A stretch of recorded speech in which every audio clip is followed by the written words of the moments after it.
इस वीडियो में हम बात करेंगे कि ट्रांजिस्टर एक स्विच की तरह कैसे काम करता है। स्विच का मतलब स्विच किसी इलेक्ट्रिक सर्किट में क्या काम करता है, सर्किट को कट करने का या सर्किट को जॉइंट करने का काम करता है, यानी ऑन या ऑफ कंडीशन देता है। ठीक है, तो हमें पता है कि ट्रांजिस्टर इनपुट और फॉरवर्ड बायसिंग में होता है और आउटपुट में इसके रिवर्स बायसिंग होती है।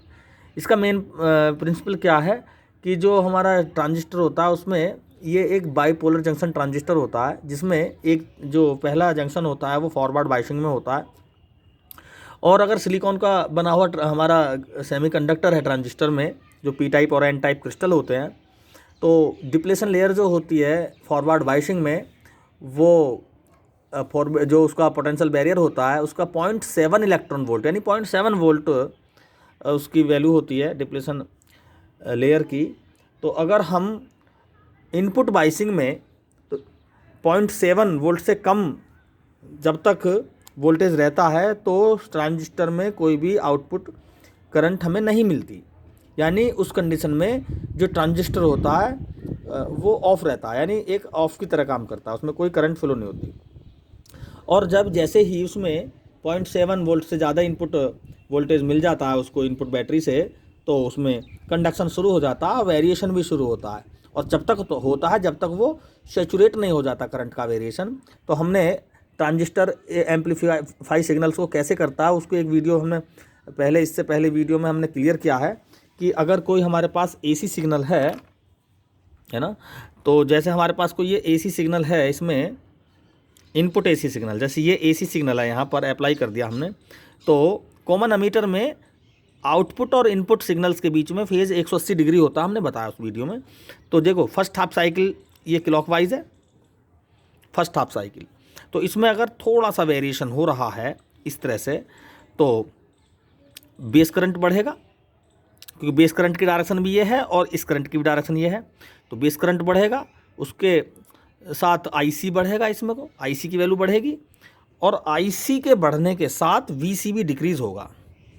ये हमने उस वीडियो में बताया, वीसीबी डिक्रीज़ होगा, यानी वीसीबी डिक्रीज़ होगा यानी वीसीबी में वेरिएशन होगा, आउटपुट वोल्टेज में वेरिएशन होगा। हमें इसमें इस बात का मतलब नहीं है ये डिक्रीज़ होगा या इंक्रीज़ होगा, उससे तो हमने फेज डिक्रीज़ होने का, एसी सिग्नल के इंक्रीज़ होने से आउटपुट वोल्टेज डिक्रीज़ होने का मतलब है फेज डिफरेंस 180 डिग्री आउटपुट और इनपुट सिग्नल्स के बीच में। लेकिन हमें इस बात से मतलब नहीं है फेज कितना भी रहे, हमारा सिग्नल एम्पलीफाई होना चाहिए। तो वो एम्पलीफिकेशन कैसे होती है उसमें बताया गया है। तो मेनली इसमें वेरिएशंस देखते हैं।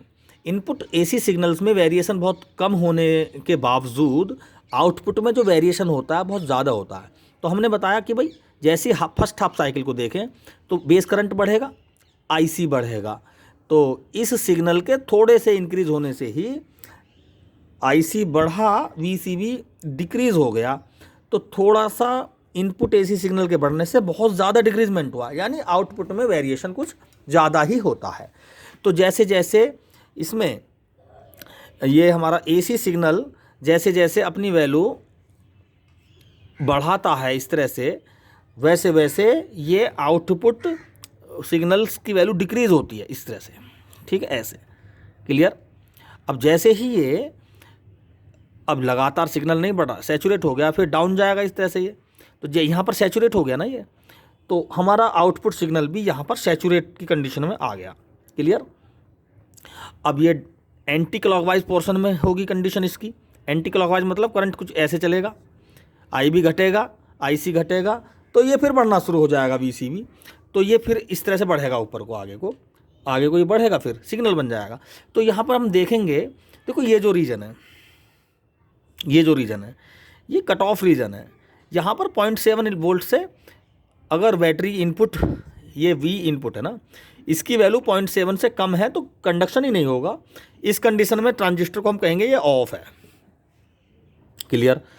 अब जैसे ही 0.7 से वोल्ट ज़्यादा हो जाएगा इस बैटरी का, इसको बोलेंगे VBE। इस बैटरी का वोल्टेज अगर 0.7 से ज़्यादा हो जाएगा तो ये कंडक्शन होगा, इसमें वेरिएशंस होंगे, तो इसको बोलेंगे हम एक्टिव रीजन, इस रीजन को। और जैसे ही सिग्नल अपनी चरम पर पहुंच जाएगा, अपने इनपुट सिग्नल यहाँ पर सैचुरेशन पर पहुंच जाएगा, तो ये भी सैचुरेशन पर पहुंच जाएगा। ठीक है, तो इसको सैचुरेशन रीजन बोलते हैं। तो एक्टिव रीजन को ऑन बोलते हैं और जो कट ऑफ रीजन है इसको बोलते हैं हम ऑफ। ठीक है, तो इस कंडीशन को हम थोड़ा सा करेक्टरिस्टिक ग्राफ से भी समझ सकते हैं।